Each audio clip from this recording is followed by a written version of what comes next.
Le dernier fait divers de ces vacances assez particulières concerne à nouveau notre voiture de location. Un matin, alors que je tournais la clé de contact pour faire démarrer le moteur, je devais m'apercevoir que le moteur avait beaucoup de difficultés tout d'abord à démarrer et ensuite à tourner normalement. Et lorsque je pris la route, mon véhicule avançait par saccades. Afin d'éviter de tomber en panne à un moment inopportun et en un lieu où le dépannage aurait pu nécessiter beaucoup de patience, je décidai sans plus attendre, et sans essayer de couper le contact, de me rendre au garage Renault-Gautet pour connaître la raison de ce nouveau problème. Arrivé sur place, le garagiste trouva immédiatement le problème et, en quelque sorte, tentait de me rassurer.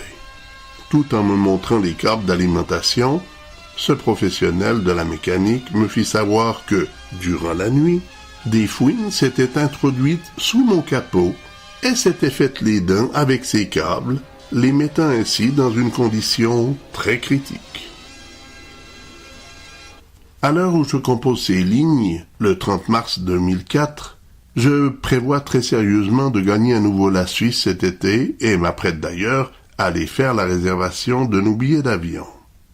Pourtant, j'ai beau ne pas être de nature superstitieuse, mais tous les souvenirs que je viens de mentionner me donnent tout de même à réfléchir. En novembre 1984, Joanne me laissait à Québec pour retrouver son amant du côté de Lausanne. En 1994, 10 ans plus tard, j'ouvrais ma propre école de massothérapie. Cette même année, à la fois mes vacances en Floride et celles passées en Suisse, avaient été empreintes de grosses déceptions et de multiples problèmes. 10 autres années se sont à nouveau écoulées depuis 1994. À quoi dois-je m'attendre? Tous les 10 ans, fallait-il nécessairement qu'il se passe des événements extraordinaires, soit négatifs, soit positifs? Mais je reviens à 1994, puisque c'est de cette année-là qu'il s'agit. Après notre retour au pays, Francine reprenait la vente de nos produits à l'Encan-la-Rose de Masson. Quant à moi, je retrouvais Marcella pour pratiquer mon premier métier. De son côté, Sébastien, ne voyant pas un avenir très prometteur dans la commercialisation de nos produits, avait décidé de retourner à l'école des adultes. Après une période d'études proprement dite, le programme qu'il suivait comportait différents stages dans de multiples domaines. Afin de ne pas imposer de travaux déplaisants aux futurs travailleurs, la commission scolaire les laissait totalement libres de choisir le domaine dans lequel ils désiraient œuvrer. Pour aider Sébastien à trouver un emploi qu'il pourrait aimer, Francine et moi allions user de nos relations. Suite à notre cours de relations humaines, nous avions fait la connaissance de chefs d'entreprise dans des domaines divers.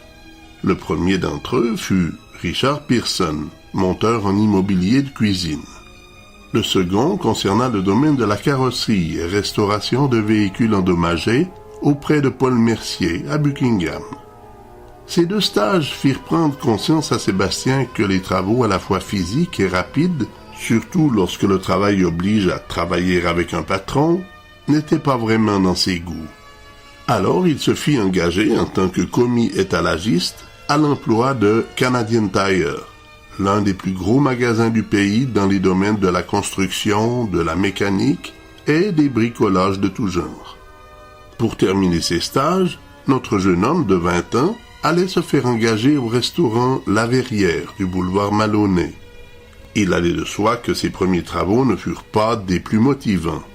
Pour quelqu'un cherchant à savoir si la profession de cuisinier était faite pour lui, de laver la vaisselle et peler les pommes de terre n'était pas effectivement des plus motivants.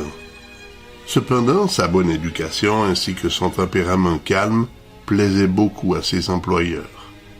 Lorsque certaines fins de semaine, Marcella ne parvenait pas à suffire à la demande pour satisfaire sa clientèle, elle demandait également l'aide de Sébastien.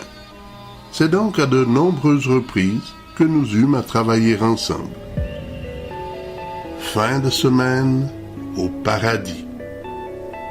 À la suite de l'énorme travail que Linda Lompré avait fait pour mettre sur ordinateur tout mon cours d'anatomie, des liens s'étaient créés entre nos 2 familles. Linda et son mari Paul possédaient une caravane installée de façon permanente dans un camping au bord du lac Simon, à 1h30 de Gatineau.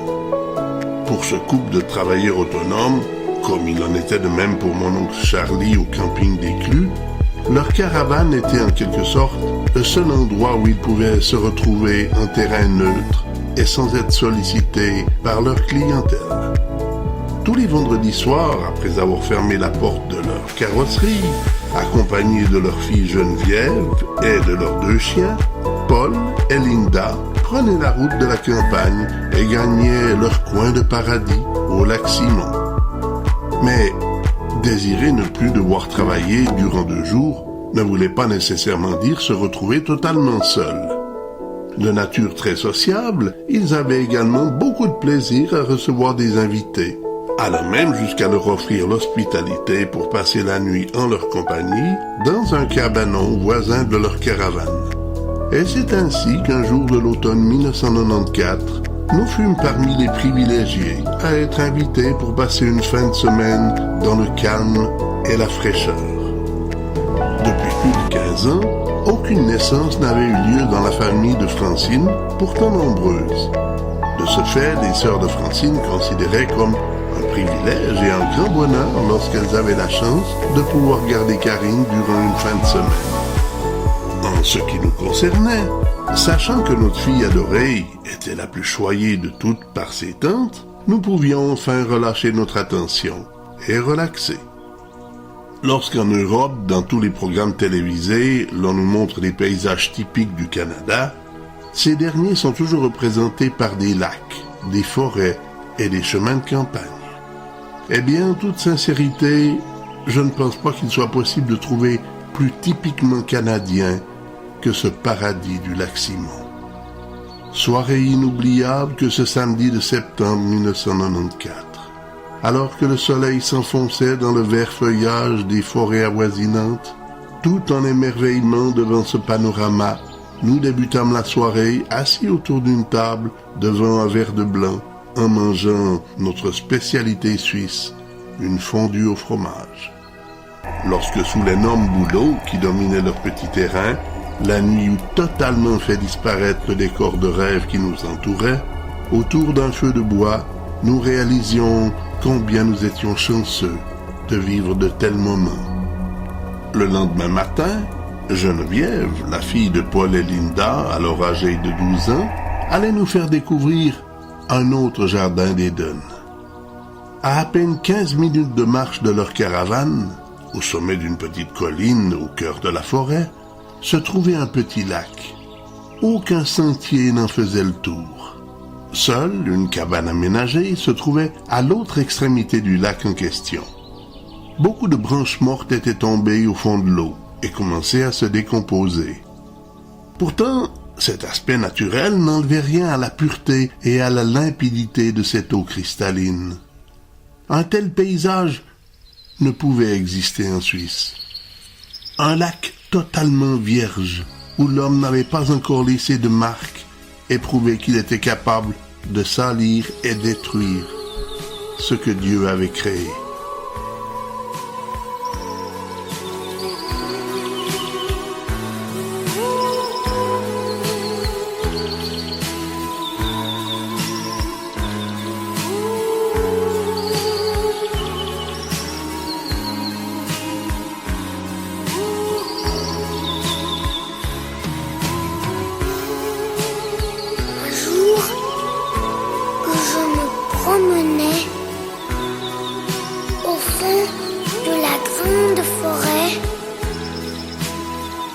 J'ai rencontré un vieux sapin qui avait un très gros chagrin.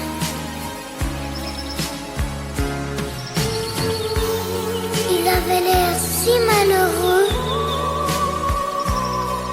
Moi, j'en avais les larmes aux yeux. Je suis allée le consoler. Et c'est alors qu'il m'a parlé.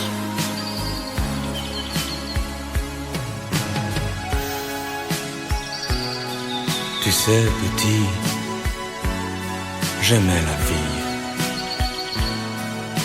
Mais aujourd'hui, tout est fini.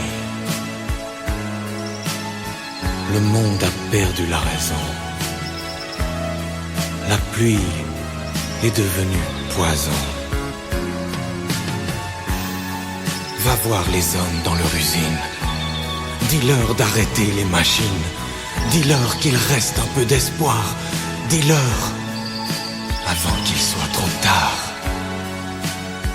Et maintenant, faut qu'on se quitte. Allez, va vite, petit. Va vite.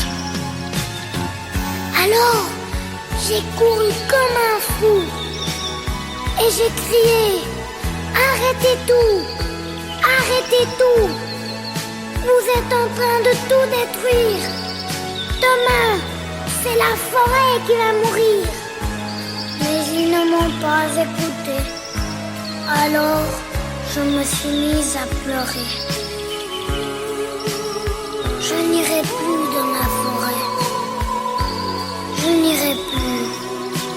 Non, plus jamais. Tout est fini. Car ce matin, j'ai vu tomber mon vieux sapin.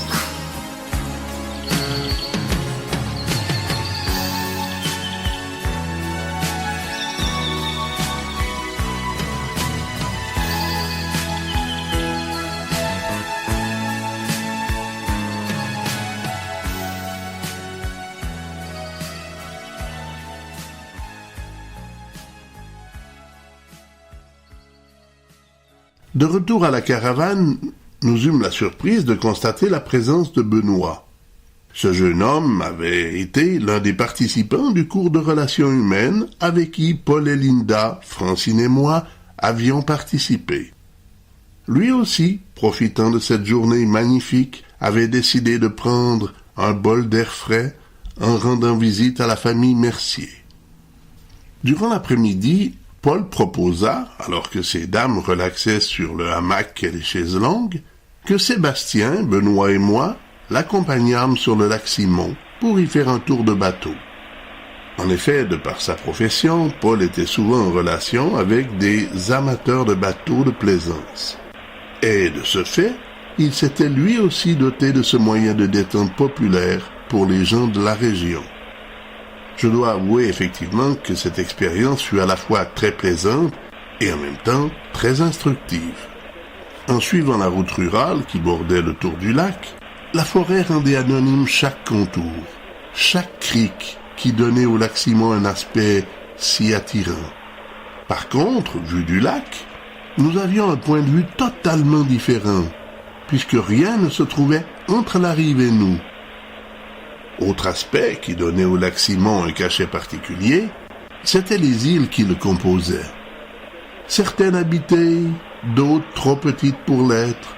Cet endroit, de par sa configuration, semblait idéal pour inspirer un écrivain ou un romancier. Ce paradis naturel, situé dans l'Outaouais, était tellement empreint de calme et de tranquillité qu'il avait même incité des religieux à s'établir sur ses rives pour y fonder un endroit de prière et de méditation. À 6 ans à peine de l'an 2000, bien des gens remettaient en question l'avenir de notre planète. Je prends déjà pour exemple Myriam Dupont, l'alchimiste qui produisait les crèmes Météor à Bruxelles. Lorsque je lui avais un jour demandé ce qui l'avait incité à nommer l'une de ses crèmes Source 96, elle m'avait répondu qu'en juillet de l'an 1996, ce serait la fin du monde. Pour elle et pour la fraternité blanche universelle dont elle faisait partie, un grand bouleversement ainsi qu'une ère nouvelle allait désormais régner sur Terre. Comme dans l'Apocalypse, seules les personnes préparées à ce grand bouleversement allaient être à même d'être acceptées dans ce nouveau monde. Malheureusement, la fraternité blanche universelle n'était pas la seule secte ou organisation à envisager un avenir similaire. La Suisse n'était pas épargnée par cette tendance qu'avaient les gens à craindre le passage vers le XXIe siècle. Dans le canton de Fribourg, une secte avait vu le jour, l'ordre du Temple solaire. Tout comme pour la presque majorité des gourous qui stimulaient leurs adeptes avec une urgente préparation à vivre l'apocalypse de l'an 2000, les deux leaders de cette secte étaient parvenus à persuader un grand pourcentage de leurs membres que pour éviter de devoir vivre l'enfer et le purgatoire sur notre terre, il leur fallait se réfugier sur une autre planète, dont eux seuls avaient accès. Bien entendu, pour faire ce grand voyage, ils se devaient de commencer par se libérer de leur corps physique, puisque, comme chacun le sait, seuls nos esprits sont à même de défier la matière et aller au-delà. Mais Dieu soit loué, et c'est sans doute cela qui a permis à l'homme de survivre à travers les millénaires. La plupart d'entre nous avons encore suffisamment de jugement pour connaître nos limites et savoir atteindre avant de faire le grand voyage. Hélas, pour la grande majorité des membres de l'ordre du Temple solaire, leur influençabilité devait leur être fatale. Et pour les malheureux, parmi eux, qui avaient encore eu assez de bon sens pour refuser le suicide collectif, ils furent hélas entraînés dans la mort contre leur volonté. Le charisme qu'avaient Joe DiMambro et Luc Jouret était si fort sur leurs adeptes que des personnes importantes des arts et spectacles, de la mode et même d'entreprises gouvernementales se laissèrent convaincre qu'un monde parfait les attendait s'ils acceptaient le sacrifice ultime. Ce fut par le feu que l'ensemble de la secte devait se sacrifier. Je mentionne l'ensemble de la secte. Pourtant, parmi les corps carbonisés que l'on retrouva dans une maison du canton du Valais, il n'y a aucune preuve que les corps de John DiMambro et Luc Jouret s'y trouvaient eux aussi. Avaient-ils montré l'exemple ou avaient-ils préféré mettre en pratique la morale « Faites comme je dis, ne faites pas comme je fais ». 10 ans ont passé depuis et ces questions sont toujours restées sans réponse. Comme on peut le constater, la fin de ce siècle semblait perturber de plus en plus de gens, et cela un peu partout. Grâce à Dieu, ce que certains appelaient le manque de maturité de mes parents, et ce que moi je préfère appeler la lucidité de mes parents, m'avait éduqué en apprenant qu'à chaque jour suffit sa peine. De ce fait, j'ai toujours su rester les 2 pieds sur terre et ne pas chercher les problèmes là où il n'y en avait pas.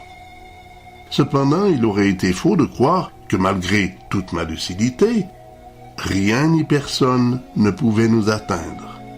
Il est vrai aussi que cette année, 1994, avait mal commencé pour Francine et moi.